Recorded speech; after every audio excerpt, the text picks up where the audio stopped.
ముఖ్యాంశాలు Punganur MLA Peddireddy Ramachandra Reddy rural మరియు మండల గ్రామాలలో సుడిగాలి పర్యటన 10వ తరగతి విద్యార్థులకు మహాసంకల్పంతో ఉత్తీర్ణత శాతం పెరగడం ఖాయమని పుంగనూరు బీఆర్టీఎస్ లో 6 మండలాల హెచ్ఎంలతో సమీక్ష సమావేశం నిర్వహించిన డివైఈఓ వాసుదేవనాయుడు.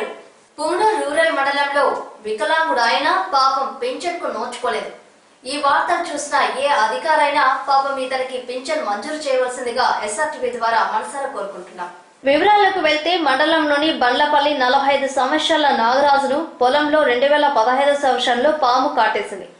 ఆసుపత్రి వారు విషంతో కాలు పూర్తిగా నిండిపోయిందని, కాలు తీసేయకపోతే ప్రాణాపాయం తప్పదని కాలు తీసేశారు. ఈ విషయాన్ని ధృవీకరిస్తూ 2016 సంవత్సరంలో డాక్టర్స్ నాగరాజు వికలాంగుడని ధ్రువపత్రం కూడా ఇచ్చారు. అప్పటి నుంచి నాగరాజు వికలాంగుని పింఛన్ కోసం అధికారులకు ఎన్ని అర్జీలు ఇస్తున్నా ఇప్పటికీ తనకు పింఛన్ మంజూరు కాలేదని గోడు వెళ్లబోసుకున్నాడు. బండ్లపల్లి పంచాయతీ పుంగనూరు మండలం సుగ్రీవపల్లి నాగరాజ నాకు 1.5 సంవత్సరం ఉన్నప్పుడు పాము గరిసి కాలు తీయబడినది. నేను అప్పటి నుండి అప్లై చేస్తూనే ఉన్నాను పెన్షన్కి. ఒకసారి కలెక్టర్ దగ్గరికి కూడా పోయించినాను, ఎండిఓ దగ్గరికి పోయినాను, ఎంఆర్ఓ దగ్గరికి పోయినాను. లిస్టులో నా పేరు వచ్చింది. అయినా కానీ నా పేరుని కనబడకుండా వేరే పేర్లు పెట్టి నాకు అన్యాయం చేసినారు. నేను అర్హుడా కాదా, హ్యాండిక్యాప్ నాకు డాక్టర్ సర్టిఫికెట్లు ఇచ్చినారు. దయచేసి ప్రభుత్వం మాకు న్యాయం చేయాల్సిందిగా ప్రార్థిస్తున్నా సార్. పుంగనూరు పురపాలక సంఘ కార్యాలయంలో గురువారం పట్టణంలోని బ్యాంకు మేనేజర్లతో SC, ST, BC, minority, Kapu యూనిట్ల కోసం నిరుద్యోగ యువతి యువకులకు బ్యాంకు మేనేజర్లతో సత్వర రుణాల మంజూరు కోసం మున్సిపల్ కమిషనర్ లోకేశ్వర్ వర్మ సమీక్ష సమావేశం నిర్వహించారు. 2015-16 ఆర్థిక సంవత్సరానికి ప్రభుత్వం ద్వారా మంజూరు కాబడిన ఎస్సీ, ఎస్టీ, మైనార్టీ, బీసీ, కాపు రుణాలను బ్యాంకర్లకు కేటాయించబడిన లక్ష్యాల మేరకు త్వరితగతిన మంజూరు చేయుటకు సత్వర చర్యలు గైకొనాల్సిందిగా ఆయన కోరారు. కార్యక్రమంలో State Bank of India, Indian Bank, Saptagiri Grameena Bank, State Bank of Mysore, Union Bank, Andhra Bank మేనేజర్లు, టౌన్ మిషన్ కోఆర్డినేటర్, కమ్యూనిటీ ఆర్గనైజర్లు హాజరయ్యారు. పుంగనూరు పట్టణంలో నిరుద్యోగ యువతీ యువకులకు ఒక అవకాశం కల్పించి వాళ్ళ స్వశక్తితో పైకి రావడం కోసం ప్రభుత్వం వారు ఎస్సీ, ఎస్టీ, బీసీ, మైనార్టీ, కాపు కార్పొరేషన్ ద్వారా లోన్ల కోసం అర్హులైన వారి నుంచి దరఖాస్తులు కోరి ఉన్న సంగతి మీకు తెలిసిందే. గతంలోనే మనం సెలక్షన్ కమిటీ ద్వారా బ్యాంకర్లందరి సమక్షంలో ఇంటర్వ్యూలు నిర్వహించి అప్లికేషన్లన్నీ కూడా బ్యాంకులో పంపడం జరిగింది. ఇవాళ బ్యాంక్ అధికారులు అందరితోటి సమావేశం ఏర్పాటు చేసి అర్హులందరికీ లబ్ధిదారులు ఎవరో ఎంపిక రేపు సాయంత్రం లోపల పూర్తి చేయవలసిందిగా కూడా కోరడం జరిగింది. ఈ సమావేశానికి పట్టణంలోని అందరూ బ్యాంక్ అధికారులు కూడా రావడం జరిగింది. బ్యాంక్ అధికారులు కూడా కోరడం ఏంటంటే అంటే గతంలో మన మహిళా గ్రూపులకు లోన్లు ఇవ్వడం కానివ్వండి, ఎస్సీ, ఎస్టీ, బీసీ, మైనార్టీ, కాపు కార్పొరేషన్ లోన్లు ఇవ్వడం కానీ జరిగింది. ఆ లోన్లు తీసుకున్న వాళ్ళు సక్రమంగా మనకి ఎప్పటికప్పటికి తిరిగి చెల్లించకపోవడంతో కూడా కొన్ని ఇబ్బందులు ఎదురవుతున్నాయి. దయచేసి ఎవరైతే గతంలో ఈ లోన్లు తీసుకున్నారో వాళ్ళందరికీ కూడా చిన్న విన్నపం, మీరు లోన్ తీసుకోవడానికి ఎంతలో అయితే ఉత్సాహం చూపిస్తున్నారో తీసుకున్న తర్వాత అదే రీతిలో చెల్లించడానికి కూడా ముందుండాలని చెప్పి ప్రార్థిస్తున్నాం. ఈ ప్రభుత్వం కల్పించే లోన్లన్నీ కూడా సకాలంలో తీసుకొని సద్వినియోగం చేసుకొని పైకి రావాలని చెప్పి కోరుతున్నాం. పుంగనూరు రూరల్ మండలం వైఎస్ఆర్సీపీ ఎమ్మెల్యే పెద్దిరెడ్డి రామచంద్రారెడ్డి గడప గడపకు కార్యక్రమంలో భాగంగా 4వ రోజు కూడా సుడిగాలి పర్యటన నిర్వహించారు. స్థానిక ఎమ్మెల్యే పెద్దిరెడ్డి రామచంద్రారెడ్డి 4వ రోజు రూరల్ మండల పర్యటనలో ఏటూరు, బండ్లపల్లి, గుడిసెబండి, నెక్కుంది పంచాయతీలలోని ఇటుకనెల్లూరు, బత్తలాపురం, నెక్కుంది, బండ్లపల్లి, నల్లూరు, చిన్న నల్లూరుపల్లి, కొత్తపల్లి, సొసైటీ కాలనీ, ధర్మవరంపల్లి, బుర్రావారపల్లి, మొరంపల్లి, పెద్ద అల్సాపురం, చిన్న అల్సాపురం, నల్లపుట్లపల్లి, ఏతూరు, మరిమాకులపల్లి, ఈ గుడిసిబండ, పెంచుపల్లి, అగ్రహారం, బాలకురవేయపల్లి, రాజులూరు, తోపుమఠం గ్రామాలలో పర్యటించారు.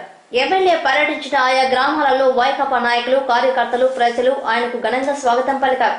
గ్రామాలలో లింక్ రోడ్లు, త్రాగునీటి సరఫరా, గ్రామాలలో మురుగునీటి కాలువలు ఏర్పాటు, అర్హులైన వారందరికీ రేషన్ కార్డులు, పింఛన్లు, గృహాలు మంజూరు చేయాలని ఆయా గ్రామాల ప్రజలు ఎమ్మెల్యేకు వినతి పత్రాలు సమర్పించారు. ప్రజల వినతి పత్రాలకు స్పందించిన ఎమ్మెల్యే పెద్దిరెడ్డి రామచంద్రారెడ్డి ప్రభుత్వానికి వెంటనే అధికారులు ప్రతిపాదనలు పంపి అర్హులందరికీ ప్రయోజనం చేకూరేలా సమస్యలను పరిష్కరించే విధంగా చూడాలని ఆయన అధికారులను ఆదేశించారు. ఈ కార్యక్రమంలో వైకాపా నాయకులు, కార్యకర్తలు, అధికారులు మరియు ప్రజలు పాల్గొన్నారు. ప్రభుత్వం ఉందా లేదా అనే ఆలోచన ప్రజలకు వచ్చే విధంగా ఎంతో మందికి పేదలందరికీ చదువుకునే అవకాశం కల్పించిన ఫీజు రీఎంబర్స్మెంట్ పథకం కానీ, అదేవిధంగా ఆరోగ్యశ్రీ పథకం కానీ, అదేవిధంగా పేదల గృహ నిర్మాణ పథకం కానీ,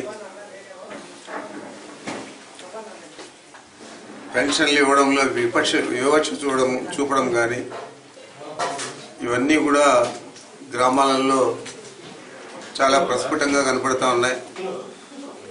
అందరూ కూడా ఈ ప్రభుత్వం మీద చాలా తీవ్ర వ్యతిరేకత కనపరుస్తూ ఉన్నారు. మరి చంద్రబాబు నాయుడు గారేమో చాలా సుపరిపాలన అందిస్తా ఉన్నాను, ప్రజలంతా కూడా చాలా సంతోషంగా ఉన్నారు అని చెప్పి ఒక మసిబూసి మారేడుగాయ చేసే విధంగా ఆయన మీడియాను కానీ, వారికి కావాల్సిన ప్రింట్ మీడియాను కానీ అంతా కూడా పక్కదో పట్టించి తను చాలా గొప్ప వ్యక్తిగా చిత్రీకరించుకుంటూ ఉన్నాడు. వాస్తవానికి పల్లెల్లో చూస్తే ఈరోజు రైతులందరూ కూడా చాలా ఇబ్బందుల్లో ఉన్నారు. అసలు వ్యవసాయ రంగమే కుంగిపోయింది. మా ప్రాంతంలో అయితే బోర్ల మీద ఆధారపడి వ్యవసాయం చేస్తాం. మరి డెల్టా ప్రాంతంలో అయితే సాగునీటికి నదుల నుంచి నీళ్ళు తీసుకొని చేస్తున్నారు. మరి డెల్టా ప్రాంతంలో కానీ మా ప్రాంతంలో కానీ ఎక్కడ కూడా రైతులు సంతోషంగా లేరు. ఈ మధ్య కాలంలో కూడా చాలా ఆత్మహత్యలన్నీ కూడా జరుగుతూ ఉన్నాయి. పండించిన పంటలకు గిట్టుబాటు ధర లేదు. వ్యవసాయం చేయాలంటే ప్రతికూల వాతావరణం ఈ ప్రభుత్వం ఇండైరెక్ట్గా కల్పించిందని చెప్పాలి. వారేమో వస్తే వర్షాలు రావు, చంద్రబాబు నాయుడు ముఖ్యమంత్రి అయితే. పోనీ వర్షాలు రాకపోతే పర్వాలేదు, డెల్టాలో సాగునీరుకున్న ఇబ్బంది లేకుండా ఇవ్వచ్చనుకుంటే అది కూడా ఇచ్చే పరిస్థితి లేకుండా అయిపోయింది. అసలు ఈరోజు వ్యవసాయం చేయాలని ముందుకొచ్చే నాదుడే లేకుండా పోయిన పరిస్థితి ఏర్పడింది. డెల్టా వాసులందరూ కూడా మాకు గిట్టుబాటు కాదు, మేము వ్యవసాయం చేయకుండా ఊరికే వదిలేస్తే అన్న కనీసం దాని వ్యవసాయ పెట్టుబడులు మిగులుతాయని చెప్పి ఆలోచనలో ఉన్నారు. ఇంకో పక్క వ్యవసాయ రుణాలు కూడా సకాలంలో రావడం లేదు. బ్యాంకర్స్ అందరూ కూడా రైతులకు రుణాలు ఇవ్వాలంటే చాలా భయపడిపోతూ ఉన్నారు. ఈరోజు పరిస్థితి చూస్తే ఆయన ఎన్నికల ముందు చెప్పిన రుణమాఫీ గురించి అందరూ కూడా ఆశలు పెట్టుకొని అప్పుడంతా కూడా సకాలంలో రుణాలు చెల్లించకుండా ఎన్నికలు వస్తే చంద్రబాబు ముఖ్యమంత్రి అవుతాడు, రుణాలన్నీ మాఫీ అయిపోతాయని చాలా మంది డిఫాల్ట్ అయిపోయిన రైతులందరూ ఈరోజు అపరాధ వడ్డీ చెల్లిస్తూ ఉన్నారు. కొంతమందికి అయితే కోఆపరేటివ్ సెంట్రల్ బ్యాంకు ఎంప్లాయీస్ అంతా పోయి అవమానపరుస్తూ ఉన్నారు ఈ వడ్డీ వసూలు చేసుకోవడానికి, ఈ రుణాలు వసూలు చేసుకోవడానికి రైతులను ఇంటికి వెళ్ళి. ఈ విధంగా ఎప్పుడూ లేని దుస్థితి రైతులందరికీ కూడా ఏర్పడింది. మరి వ్యవసాయ రంగం కుదేలైపోతే ఈ రాష్ట్రంలో దాదాపు 170 మంది వ్యవసాయం మీదే ఉన్నారు. వ్యవసాయ కూలీలు కానీ, రైతులు కానీ, దానికి సంబంధిత ఇతర వ్యాపారస్తులు కానీ అందరూ కూడా వ్యవసాయం మీద 70% జనాభా అంతా కూడా ఆధారపడింది. వ్యవసాయం కుదేలైపోతే ఇంకా ఏ విధంగా వారు జీవిస్తారు? ఈ సంక్షోభం నుంచి బయటపడేదానికి ఏదైనా ప్రత్యామ్నాయ చర్యలు తీసుకుంటా ఉన్నాడా చంద్రబాబు అంటే దాని గురించి ఆలోచన చేయడం లేదు. కేంద్ర ప్రభుత్వం ఇచ్చే సబ్సిడీలు కూడా ఆయన ఇతరత్ర వాటికి మళ్లిస్తూ ఉన్నారు. ఏదైనా ఒక స్కీమ్ కేంద్ర ప్రభుత్వం అనౌన్స్ చేస్తే దాన్ని అప్పుడే చంద్రన్న, ఇప్పుడు ఉదాహరణకు ఈ ఇన్సూరెన్స్ స్కీమ్, దాన్ని ఇప్పుడు మార్చేసి ఆయన చంద్రన్న బీమా పథకం అని చెప్పి పెట్టడం జరిగింది.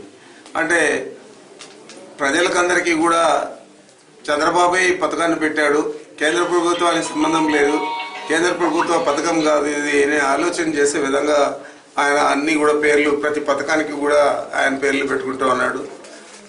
చంద్రన్న అదేది బ్యాగులు ఇచ్చినారు కదా, చంద్రన్న కానుక ఈయన సొంత ఇంట్లో నుంచి ఇస్తున్నాడు. దాంట్లో కూడా ఈయనకు ఆదాయమే. ఈ చంద్రన్న కానుక అంటే నాసి రకం సరుకులన్నీ ఇచ్చి దాంట్లో వచ్చే కమిషన్ కూడా భారీ ఎత్తున వసూలు చేసుకుంటూ ఉన్నారంటే ఇంత దిగజారి ఏ ముఖ్యమంత్రి కూడా గతంలో పనిచేయలేదు. ఇంకా రాబోయే రోజుల్లో కూడా ఈ చంద్రబాబు నాయుడు తప్ప ఏ ముఖ్యమంత్రి కూడా ఇంత దిగజారి పనిచేయాలనే ఆలోచన నాకుంది. మరి మించిపోయింది లేదు. నీ ఎన్నికల హామీలన్నీ కూడా నిర్వీర్యమైపోయినాయి. ఏదో ప్రజలందరూ కూడా మోసపోయి నీకు ఓట్లేశారు. అంత మాత్రాన నువ్వు చాలా తెగించి అందరినీ ఇబ్బంది పెట్టే విధంగా, అన్ని వర్గాలను ఇబ్బంది పెట్టే విధంగా వ్యవహరించద్దు. ఇది మంచిది కాదు. నీకు కానీ, మీ పార్టీకి కానీ, మీ ప్రభుత్వానికి కానీ తప్పకుండా దీనికి తగిన ప్రాయశ్చిత్తం ప్రజలు నీకు ఎప్పుడో ఒకప్పుడు ఎప్పుడు ఎన్నికలు వచ్చినా కానీ ప్రాయశ్చిత్తం చేస్తారు. తప్పనిసరిగా వైఎస్ఆర్ కాంగ్రెస్ పార్టీ అధికారంలోకి వస్తుంది. వైఎస్ఆర్ కాంగ్రెస్ పార్టీకి అధికారంలోకి వస్తేనే తిరిగి రాజశేఖర రెడ్డి గారి పథకాలన్నీ కూడా పేద ప్రజలందరికీ చేరుతాయి. అంతకంటే ఎక్కువగా జగన్మోహన్ రెడ్డి గారు పేదల గురించి, రైతుల గురించి, మహిళల గురించి, అట్టడుగు బడుగు వర్గాల గురించి చాలా ఎక్కువ ఆలోచన చేస్తాడు. కాబట్టి తప్పనిసరిగా ఒక సుపరిపాలన అనేది ఒక నూతన అధ్యాయం జగన్మోహన్ రెడ్డి గారు ముఖ్యమంత్రి అయిన తర్వాత మొదలవుతుందని చెప్పి నేను భావిస్తా ఉన్నాను. తప్పనిసరిగా అంతవరకు ఈ ఇబ్బందులన్నీ కూడా ఎదుర్కొనే ఆత్మస్థైర్యం రైతులకంతా ఉండాల. ఏదో ఒక కారణం చేత చిన్న సాకు దొరికితే కూడా పోయి ఆత్మహత్యలు చేసుకోవద్దు. ఆత్మహత్యలు చేసుకున్నంత మాత్రాన మనం సాధించేది ఏం లేదు. ఈ ప్రభుత్వం చెల్లించదు.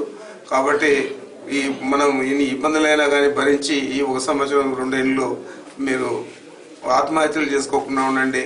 తప్పకుండా దానికి తగిన పరిష్కారం జగన్మోహన్ రెడ్డి గారు ముఖ్యమంత్రి అయిన తర్వాత లభిస్తుంది.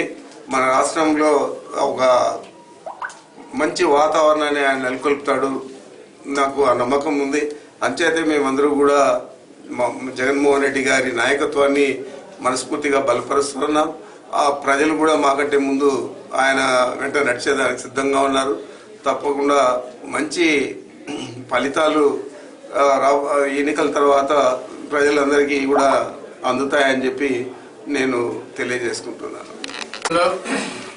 ఎన్నికలు ఎంటూ జరిగితే మనకు కాబోయే ముఖ్యమంత్రి జగన్మోహన్ రెడ్డి గారి నాయకత్వంలో గడప గడపకు ప్రోగ్రాం తరఫున మన ప్రీతమ నాయకుడు, శాసనసభ్యులు, పూజ్యులు, పెద్దలు మన రామచంద్రారెడ్డి గారు ఆధ్వర్యంలో గత 4 రోజులుగా మనం పుంగనూరు నియోజకవర్గాన్ని గడప గడపకు తిరిగి పార్టీ కార్యక్రమాల గురించి తెలియజేసుకుంటూ, చంద్రబాబు నాయుడు దుష్ట పరిపాలన గురించి తెలియజేసుకుంటూ ప్రజలను చైతన్యవంతులను చేయడమే కాదు, రాబోయే ఎన్నికల్లో ఎక్కువ మెజారిటీతో జగన్మోహన్ రెడ్డి గారి నాయకత్వాన్ని బలపరచడానికి ప్రజలందరూ సిద్ధంగా ఉండేటట్టు మనం కార్యక్రమాలు చేపట్టినాము. మీకు అందరికీ ఒక చిన్న విషయం చెప్తాను, గుర్తు చేసుకోవాలి. ఈ రాష్ట్రంలో ఇప్పుడున్న ముఖ్యమంత్రి 2 ఎకరాల భూమితో ఈరోజు 8,000 ఎకరాలకు, తర్వాత కార్పొరేటర్ నారాయణ గారి చొరవతో ఎక్కడ ఏం చేసినా కూడా విమానాలు తిరుక్కుంటూ సెంట్రల్ గవర్నమెంట్ వచ్చే డబ్బులన్నీ కూడా ఆయన పార్టీ మనుషులు, ఆయన ఇంట్లో మనుషులు స్వాహా చేస్తున్న విషయం మనకు అందరికీ తెలుసు. రాష్ట్రాన్ని పరిపాలన విధంగా ఏ ఒక్క వర్గానికి అనుకూలంగా లేకుండా భ్రష్టు పట్టించేసినాడు. అదేవిధంగా దేశ ప్రధానమంత్రి ఆయన ఎన్డీఏ తరఫున నాయకత్వం వహించి నేను టీఎం కొని బతుకుతాను, నేను గుజరాత్ ముఖ్యమంత్రి అయిన తర్వాత ప్రైమ్ మినిస్టర్ అనుకున్న వ్యక్తి కూడా ఈరోజు అనిల్ అంబానీ లాంటి పెద్ద నాయకులతో, కార్పొరేట్ నాయకులతో కలిసి ఈ దేశ ఆర్థిక పరిస్థితిని కంప్లీట్గా కుప్పకూల్చేసినారంటే అటు ప్రైమ్ మినిస్టర్ గారు, ఇటు ముఖ్యమంత్రి గారు ఈ దేశాన్ని సర్వనాశనం చేయడానికి సిద్ధంగా ఉన్నారు. కాబట్టి ఎన్నికలంటూ జరిగితే ఖచ్చితంగా వీరిద్దరికీ బుద్ధి చెప్పి, ముఖ్యంగా చంద్రబాబు నాయుడు నాకు తెలిసి 2 ఏళ్ళు పూర్తిగా కాలం గడపడని ప్రజలందరూ చెప్తున్నారు. తొందరలో సంవత్సరంలో కూడా పోతాడో తెలియదు. కానీ అతను పోతే కానీ, జగన్మోహన్ రెడ్డి వస్తే కానీ మన ప్రజలంతా సుఖంగా శాంతులతో సుఖశాంతులతో ఉండరని తెలియజేసుకుంటూ మనమందరూ ఐకమత్యంతో ఒక్క మాటతో రామచంద్ర రెడ్డి గారి నాయకత్వాన్ని, మిథున్ రెడ్డి గారి నాయకత్వాన్ని బలపరిచి జగన్మోహన్ రెడ్డి ముఖ్యమంత్రి చేయడానికి మనం అందరూ కంకణబద్దులు ఉండాలని మీకు అందరికీ మనవి చేసుకుంటున్నాను. పుంగనూరు పట్టణంలోని బసవరాజ ఉన్నత పాఠశాలలో 6 మండలాల ప్రధాన ఉపాధ్యాయులతో డివైఈఓ వాసుదేవ నాయుడు సమీక్ష సమావేశం నిర్వహించారు. ఈ సందర్భంగా ఆయన మాట్లాడుతూ పాఠశాలల్లో 10వ తరగతి గత ఉత్తీర్ణత శాతాన్ని గుర్తించుకుని 100% ఉత్తీర్ణత సాధించేందుకు మహాసంకల్పం కార్యక్రమాన్ని తలపెట్టినట్లు తెలిపారు. స్పెషల్లో పాఠ్య పుస్తకాన్ని 5 విభాగాలుగా విభజించి ఒక్కొక్క భాగాన్ని విడివిడిగా విద్యార్థులకు టెస్టులు పెట్టడం వలన విద్యార్థులకు పాఠ్యాంశాలు పూర్తిగా అవగాహనలోకి రావడం జరుగుతుందని తెలిపారు. కార్యక్రమంలో బీఆర్జీహెచ్ ప్రధానోపాధ్యాయుడు వెంకటరమణారెడ్డి, ఎంఈఓ జనార్దన్ రెడ్డి, పూనూరు పెద్ద పంచాని, రామసముద్రం, చౌడేపల్లి, సోమల, సదు మండలాల ఉన్నత పాఠశాలల ప్రధానోపాధ్యాయులు ఇందులో పాల్గొన్నారు. దాంట్లో ప్రిపరేషన్లో భాగంగా మహాసంకల్పం 5 టెస్టులు కండక్ట్ చేస్తున్నాము. ప్రతి స్పెల్లో కూడా టెక్స్ట్ బుక్ని 5 భాగాలు చేసి ఒక్కొక్క భాగాన్ని ఒక స్పెల్గా నిర్ణయించి దాంట్లో వారానికి ఒక పరీక్ష పెడుతున్నాం. ఇలా చేయడం వల్ల టెక్స్ట్ బుక్ మొత్తం సులభంగా వాళ్ళు నేర్చుకునేందుకు వీలవుతుంది అనే ఉద్దేశంతో జరుపుతున్నాము. దాంట్లో భాగంగా సమ్మేటివ్ 1, సమ్మేటివ్ 2 టెస్టులు కంప్లీట్ అయినాయి. దాంట్లో ఎంతమంది పాస్ అయినారు, ఏ సబ్జెక్టులో ఎక్కువ మంది ఫెయిల్యూర్స్ ఉన్నారు అనే దానిపైన ప్రస్తుతం విశ్లేషణ జరుగుతున్నది. ఈ విశ్లేషించి తర్వాత వాళ్ళు ఏం స్టెప్స్ తీసుకోవాలా ఈ ఫెయిల్యూర్స్ని తగ్గించాలంటే అనే దానిపైన కొన్ని సలహాలు ఇస్తాము. దాన్ని వాళ్ళు పాటించి ఈరోజు 9 తారీఖు, ఈ మంత్ ఒక 20 డేస్, నెక్స్ట్ మంత్ 16 డేస్, 25 డేస్లో పరీక్షలు బిగిన్ కాబోతున్నాయి. దానికి ఎలా ప్రిపేర్ కావాలా, టోటల్గా సిడి గ్రేడ్ పిల్లలపైనే ఎక్కువ కాన్సన్ట్రేట్ చేయమని టీచర్లకు చెప్తున్నాము. కాన్సన్ట్రేట్ చేసి వాళ్ళు అందరూ పాస్ అయ్యేట్టుగా చూడాలని నేను వాళ్ళు ఆదేశిస్తున్నాను. దీనికోసం ఈరోజు ఈ మీటింగ్ జరుపుతున్నాము. తగిన సూచనలు ఇచ్చి వాళ్ళని పంపించి చేస్తాము. నాతో పాటు ఎంఈఓ జనార్దన్ రెడ్డి, ఈ పాఠశాల హెడ్ మాస్టర్ వెంకటరమణారెడ్డి మరియు 2 ఉన్నారు. వాళ్ళు కూడా సూచనలు ఇస్తారు. అదేవిధంగా సబ్జెక్ట్ ఎక్స్పర్ట్స్ దగ్గర కూడా కొన్ని సూచనలు ఇప్పించి పాస్ అయ్యే విధంగా టీచర్లకు తర్ఫీదిస్తున్నాం. పుంగనూరు పట్టణంలోని వాహన చోదకులకు గురువారం ఎస్ఐ హరిప్రసాద్ వాహనాల నిబంధనలు, చట్టపరమైన నియమాలను గురించి సమగ్రంగా వివరించారు. పట్టణ ప్రజలకందరికీ నమస్కారాలు. మన ఆంధ్రప్రదేశ్లోనే ఎక్కువ ప్రమాదాలు జరుగుతున్న జిల్లా చిత్తూరు జిల్లా. ప్రతిసారి ఫస్ట్ 2 స్థానాల్లోనే చిత్తూరు జిల్లా నిలుస్తోంది. దీనికి కారణాలు చాలా అనేకంగా ఉన్నాయి. ముఖ్యంగా ఇరుకైన రోడ్లు, టర్నింగ్స్ ఎక్కువ, దీనికి తోడు ప్రమాదాలు ఎక్కువగా జరుగుతున్నాయి. పెరుగుతున్నటువంటి మారుతున్న సమాజానికి ప్రతి ఇంట్లోనూ ఒక 2-3 వాహనాలు తప్పనిసరిగా ఉండాల్సిన పరిస్థితిలో బాగా అలవాటు పడిపోయాం. 2 వీలర్స్ కానీ 4 వీలర్స్ కానీ నేటి సమాజం యువత. దీన్ని ఉద్దేశించుకొని ప్రమాదాలు ఎక్కువ జరుపుకోకుండా చూసుకోవడానికి ముందుగా మనకంటూ ఒక కుటుంబం ఉన్నదని వాహనంతోనే ప్రతి వాహన చదువుడుగా దృష్టిలో ఉంచుకొని వేగంగా కాకుండా గమ్యానికి చేరుకోవాలి. ఎప్పుడు వేగం కన్నా మన ప్రాణాలు చాలా గొప్పవైనవి. దానికి తోడు మన మీద ఆధారపడిన కుటుంబం అనేది ఒకటి ఉంది అని మనం ధ్యాస పెడుతూ వాహనాన్ని నడిపినట్లయితే కొంచెం ప్రమాదాలు తగ్గడానికి ఆస్కారం ఉంటుంది. ఇప్పుడు ఈ లేటెస్ట్ యువత మద్యం తాగుతూ మరి దారుణంగా రోడ్ల మీద ఆకృత్యాలకు పాల్పడుతున్నారు. వారి భవిష్యత్తుతో పాటు రోడ్డు మీద ప్రయాణం చేసేటువంటి వారికి సంబంధమే లేనటువంటి వాళ్ళ ప్రమాదాలను గురి చేస్తూ వారి కుటుంబాలు కూడా వీధిన పడేటట్లు చేస్తున్నారు. మనం ప్రవర్తించే విధానం, మనం చేసేటువంటి డ్రైవింగ్ వల్ల, నిర్లక్ష్యంగా డ్రైవింగ్ చేయడం వల్ల చాలా ప్రాణాలు రోడ్డు మీద పోతూ ఉన్నాయి. నిత్యము రోడ్లు రక్తమోడుతున్నాయి. 2015లో ఆల్మోస్ట్ స్టేషన్లో నమోదైనటువంటి యాక్సిడెంట్లలో ఆల్మోస్ట్ 95% టూ వీలర్లు యాక్సిడెంట్లు ఎక్కువ ఉన్నాయి. మన ఆంధ్రప్రదేశ్ ప్రభుత్వం 2015లోనే ఒక చట్టాన్ని తీసుకొని వచ్చింది. హెల్మెట్స్ తప్పనిసరిగా వాడండి, కనీసం ప్రమాదాల నుంచి మిమ్మల్ని మీరు కాపాడుకోండి, ప్రాణాల నుంచి కాపాడుకుంటారు, గాయాలతో చిన్న చిన్న గాయాలతో బయటపడతారు ఏదైనా ప్రమాదం జరిగితే అని అది కంటిన్యూగా చెప్పినప్పటికి కూడా